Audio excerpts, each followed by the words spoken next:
समुद्र मंथन क्यों हुआ? पृथ्वी लोक के निर्माण के लिए नहीं, देवी लक्ष्मी की खोज के लिए हुआ था समुद्र मंथन। अमृत के लिए हुआ देवताओं व असुरों में विवाद। वे कौन से 14 बहुमूल्य रत्न थे जो समुद्र मंथन से निकले थे? सनातन धर्म के हमारे हिंदू शास्त्रों में देवताओं और असुरों के युद्ध की बहुत सी कथाएं प्रचलित है, लेकिन आप और हम सबसे ज़्यादा जिस कथा के बारे में जानते हैं वह है समुद्र मंथन। विष्णु पुराण के अनुसार समुद्र मंथन पहला ऐसा कार्य था जिसे देवताओं और असुरों ने मिलकर एक साथ पूरा किया था।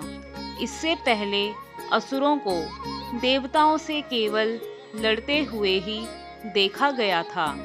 आज तक अधिकांश लोगों को यही पता है कि समुद्र मंथन पृथ्वी के निर्माण के लिए हुआ था, लेकिन विष्णु पुराण में समुद्र मंथन की कुछ और ही कथा छुपी हुई है। समुद्र मंथन का असली कारण था देवी लक्ष्मी की खोज करना। देवी लक्ष्मी के क्षीर सागर में विलुप्त हो जाने के बाद जब उनकी खोज शुरू की गई तब हुआ था यह समुद्र मंथन।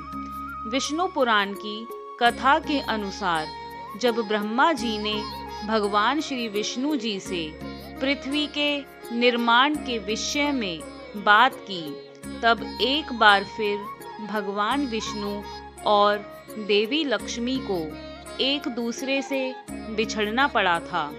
उस वक्त देवी लक्ष्मी भगवान विष्णु से बिछड़ने के वियोग में उनसे नाराज होकर क्षीर सागर की गहराइयों में समाहित हो गई थी। उस समय भगवान श्री विष्णु जी पृथ्वी लोक को बसाने के बारे में विचार कर रहे थे। तब पृथ्वी के लगभग पूरे हिस्से में चारों ही ओर पानी ही पानी था।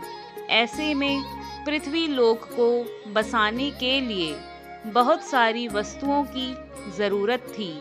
यह वस्तुएं क्षीर सागर में छुपी हुई थी। तब भगवान श्री विष्णु जी ने तय किया कि वह समुद्र का मंथन कराएंगे, लेकिन इस मंथन को करने के लिए ना तो देवतागण तैयार थे, ना तो असुरगण तैयार हुए और ना ही स्वयं भगवान श्री विष्णु जी इसे अकेले कर पाने में समर्थ थे। वहीं दूसरी तरफ देवी लक्ष्मी के रूठ जाने पर ब्रह्मांड में सभी देवता और असुर श्रीहीन यानी धन रहित हो गए थे।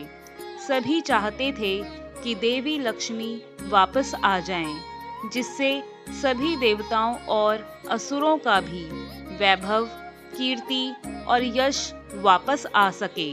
तब भगवान श्री विष्णु जी ने सभी देवताओं को श्री यानी धन और वैभव का लोभ और असुरों को अमृत का लोभ देकर समुद्र मंथन के लिए तैयार किया था। इसके बाद भी समुद्र मंथन करना आसान नहीं था। तब भगवान श्री विष्णु ने अपनी माया से मंदार पर्वत को समुद्र के बीचों बीच लाकर खड़ा किया। इसके बाद मंदार पर्वत से समुद्र को मथने के लिए एक मजबूत रस्सी की जरूरत थी। तब भगवान श्री विष्णु ने भगवान शिव से उनके गले में वास करने वाले नाग वासुकी को समुद्र मंथन कराने के लिए उसे देने के लिए आग्रह किया।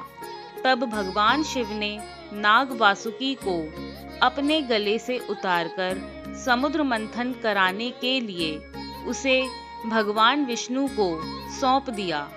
इसके बाद विचार किया गया कि नाग वासुकी के मुंह का हिस्सा कौन पकड़ेगा और पूंछ का हिस्सा कौन पकड़ेगा। नाग वासुकी के मुंह से जहरीली हवा निकलती थी, लेकिन वह हिस्सा बहुत मजबूत था। वहीं पूंछ का हिस्सा उतना ही कमजोर था। असुरों को धन का कोई लोभ नहीं था, लेकिन उन्हें अमृत का लोभ था, जिसे पीकर वह सदा सर्वदा के लिए अमर हो जाते। तब असुरों ने तय किया कि वह वासुकी नाग के मजबूत भाग को पकड़ेंगे, जबकि यह भी भगवान श्री विष्णु जी की एक चाल थी। अमृत के लोभ से भगवान श्री विष्णु असुरों का समुद्र मंथन में सहयोग लेना चाहते थे। इसके बाद बारी आई कि मंदार पर्वत के भार को कौन उठाएगा। तब भगवान श्री विष्णु जी ने स्वयं कछुए का रूप धारण किया और अपनी पीठ पर मंदार पर्वत का भार उठा लिया। इसके बाद कई वर्षों तक समुद्र मंथन का कार्य चलता रहा। तब जाकर समुद्र मंथन से सबसे पहला रत्न हलाहल विष निकला। इस विष के निकलते ही इसकी तीव्र ज्वाला से सभी देवता तथा असुर जलने लगे। इस विष को सभी देवतागण और असुरगण दोनों ने लेने से मना कर दिया था। तब सभी देवताओं और असुरों ने भगवान शिव से प्रार्थना करते हुए कहा कि देवता, असुर तथा समस्त सृष्टि की रक्षा के लिए इस विष को सबसे बचाए रखे।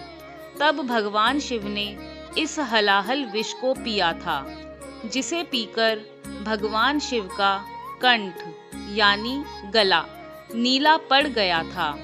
तभी से भगवान शिव को नीलकंठ कहा जाने लगा। जब भगवान शिव हलाहल विष को पी रहे थे, तब इस विष की कुछ बूंदें पृथ्वी पर भी गिर गई थी, जिसे सांप, बिच्छू जैसे अन्य विषैले जंतुओं ने भी ग्रहण कर लिया था, जिसके कारण से इन जंतुओं में आज विष पाया जाता है। इसके बाद ऐसे ही और 13 बहुमूल्य रत्न भी समुद्र मंथन से बाहर निकले। और कुछ वस्तुओं के बाद देवी लक्ष्मी समुद्र से बाहर निकली। जैसे ही देवी लक्ष्मी समुद्र से बाहर आई, तब सभी देवताओं का धन, वैभव, कीर्ति और यश भी वापस आ गया तथा इस प्रकार देवी लक्ष्मी के बाहर आते ही पृथ्वी लोक का पुनः निर्माण किया गया। हलाहल विष के अलावा समुद्र मंथन से निकली अन्य 13 वस्तुएं भी इस प्रकार हैं। कामधेनु गाय समुद्र मंथन से हलाहल विष के बाद दूसरा रत्न कामधेनु गाय निकली। इसे ऋषि मुनियों को दे दिया गया। जैसे देवताओं में श्री हरि विष्णु, सरोवरों में समुद्र, नदियों में गंगा, पर्वतों में हिमालय, भक्तों में नारद और तीर्थों में केदारनाथ श्रेष्ठ है, वैसे ही कामधेनु को गायों की सर्वश्रेष्ठ प्रजाति माना गया है। उच्चय श्रवा घोड़ा कामधेनु के बाद समुद्र मंथन से उच्चय श्रवा घोड़ा निकला, जो कि एक उच्च श्रेणी का घोड़ा था। सफेद रंग के और 7 मुख वाले इस घोड़े में आकाश में उड़ने की भी एक अद्भुत शक्ति थी। यह घोड़ा असुरों के राजा बलि को प्राप्त हुआ था। बलि की मृत्यु के बाद यह घोड़ा देवराज इंद्र को प्राप्त हुआ। ऐरावत हाथी उच्चय श्रवा घोड़े के बाद समुद्र मंथन से सफेद रंग का एक अद्भुत ऐरावत हाथी निकला। इस ऐरावत हाथी में आकाश में उड़ने की अद्भुत क्षमता थी। देवराज इंद्र ने इस हाथी को अपने वाहन के रूप में ग्रहण किया। कौस्तुभ मणि ऐरावत हाथी के बाद सभी आभूषणों और मणि में बहुमूल्य कौस्तुभ मणि भी समुद्र मंथन से निकला। इस मणि में ऐसा दिव्य तेज था कि चारों ओर प्रकाश की ज्योति छा गई थी। भगवान श्री विष्णु ने इस कौस्तुभ मणि को स्वयं धारण कर लिया था। कल्प वृक्ष। कौस्तुभ मणि के बाद समुद्र मंथन से कल्प वृक्ष निकला। यह वृक्ष एक दिव्य औषधि वाला वृक्ष है। इसमें कई बीमारियों का उपचार करने की शक्ति है। यह कल्प वृक्ष देवराज इंद्र को प्राप्त हुआ। उन्होंने इस कल्प वृक्ष को हिमालय पर्वत के उत्तर दिशा में सुरकानन स्थल पर लगाया। अप्सरा रंभा। कल्प वृक्ष के बाद समुद्र मंथन से एक सुंदर अप्सरा निकली, जिसका नाम रंभा दिया गया। यह अप्सरा रंभा देवताओं को प्राप्त हुई। इस अप्सरा रंभा को देवराज इंद्र की राज्यसभा की मुख्य नृत्यांगना बना दिया गया। देवी लक्ष्मी। भगवान श्री विष्णु के आदेश पर ही समुद्र मंथन किया गया था।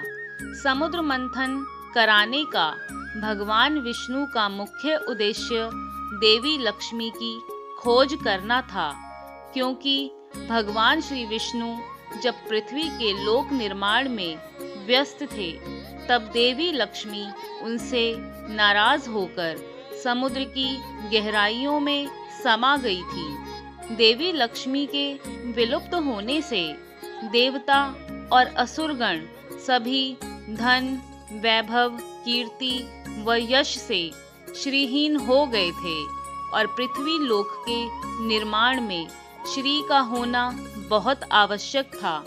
तब समुद्र मंथन से देवी लक्ष्मी बाहर आई और फिर स्वतः पृथ्वी लोक का निर्माण हुआ। वारुणी मदिरा। देवी लक्ष्मी के बाद समुद्र मंथन से मदिरा की भी उत्पत्ति हुई। इसे वारुणी कहा गया।